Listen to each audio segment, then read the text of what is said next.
Olá, meus amigos. Hoje quero apresentar a interpretação do texto sagrado de 1 Pedro, capítulo 5, do versículo 6 ao versículo 10. Quando lemos aqui em 1 Pedro, no capítulo 5, no versículo 6, encontramos a declaração do apóstolo Pedro sobre o resultado de humilharmos a Deus. Ele diz assim: humilhai-vos, pois, debaixo da potente mão de Deus, para que ao seu tempo vos exalte. Humilhar é submeter à vontade de Deus, de forma voluntária, reconhecendo que Ele, Deus, é o Senhor de todas as coisas, inclusive do tempo, dos processos e de todos os sofrimentos que enfrentamos. Humilhar é entregar o controle para Deus, confiando que Ele age de forma justa e sábia. Humilhar debaixo da mão de Deus significa também não resistir com orgulho ou revolta às provações, mas aceitá-las com fé. Porque, segundo Pedro, ao seu tempo Ele nos exaltará. Bem, o tempo de Deus não é o nosso, não funciona na mesma lógica. O próprio Pedro disse mais adiante que para o Senhor um dia é como 1000 anos e 1000 anos como um dia.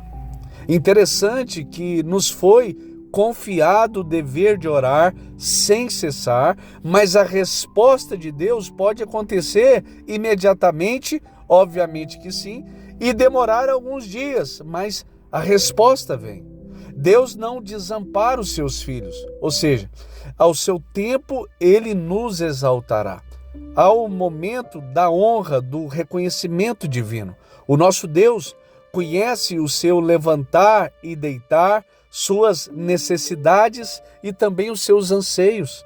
Eu me lembro do jovem Davi cuidando das ovelhas do seu pai, vivendo de forma despretensiosa, e num instante o profeta chega em sua casa pelo mandato de Deus e logo o unge como rei de Israel. Em outro momento, Jesus para um cortejo fúnebre e cancela o choro daquelas pessoas ao ressuscitar o único filho de uma viúva. Ao paralítico, desde a infância, ele disse: pega sua maca e anda. A lista é infinitamente grande, mas no versículo 7, Pedro nos apresenta uma nova realidade que precisa ser superada. Diz assim o texto: lançando sobre ele toda a vossa ansiedade. Bem, meus irmãos, aqui é a revelação do nosso coração. Quando estamos em dificuldades, seja ela o que for, a ansiedade toma conta da nossa mente. Infelizmente. Pedro, sabendo disso, imediatamente nos ensina a depositar em Deus toda essa preocupação com o futuro e de como as coisas irão acontecer. Deus tem cuidado de vocês. Não queira controlar o processo. Isso é impossível. Deixa quem sabe fazer isso bem, o próprio Deus. Bem, no versículo 8, Pedro também nos alerta que no meio dessa busca por Deus, o nosso adversário, o diabo, com suas estratégias, estará ao derredor bramando como leão, lançando mentiras, desânimo, colocando dificuldades diversas, a fim de nos tragar.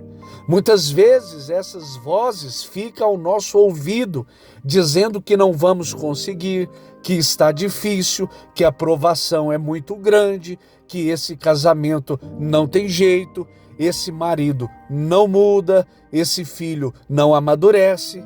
Meu Deus, a lista é grande. Mas a Bíblia diz: sede sóbrios, ou seja, atentos, observe ao seu redor, vigie, fique ligado. Essa guerra não é carnal, essa guerra é espiritual. O apóstolo Paulo, em sua carta aos Efésios, afirmou que nossa luta não é contra a carne e o sangue, e sim contra os principados e potestades, contra os dominadores deste mundo tenebroso, contra as forças espirituais do mal nas regiões celestes. Bem, no versículo 9, Pedro nos orienta a resistir firmes na fé, sabendo que as mesmas aflições se cumprem entre os vossos irmãos no mundo. Ou seja, tem muita gente experimentando dificuldades como as suas e devemos resistir firmes sem duvidar. Deus não permite essas e outras situações sem ter um propósito, sem ter um objetivo. Aqui no versículo 10 temos o prêmio de permanecermos firmes e confiantes no Senhor Deus. Uma parte desse verso diz assim: depois de haverdes padecido um pouco. Muitos vão dizer, como assim? Pedro está dizendo que sua provação, a dificuldade, essa luta, o problema é muito pouco comparado com os problemas que existem em boa parte do mundo. Entretanto, o texto continua dizendo assim: depois de sofrer um pouco, Deus irá te aperfeiçoar, confirmar, fortificar e fundamentar. O que significa isso?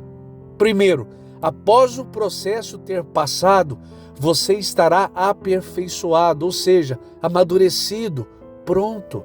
Segundo ponto, após esse processo você será confirmado, ou seja, estabelecido, firmado. Terceiro ponto, após esse evento você será fortificado, significa ser revestido de força, vigor espiritual e resistência. Quarto ponto, após essa dificuldade, você será fundamentado. Isso significa que você estará alicerçado em algo sólido, seguro e inabalável. Quem? É uma pessoa, é Cristo. Esse é o seu alicerce, meu irmão, entende? Nada disso é por acaso. Todo esse processo tem um preço e vale a pena, minha irmã, porque iremos receber um prêmio por passar por esse processo.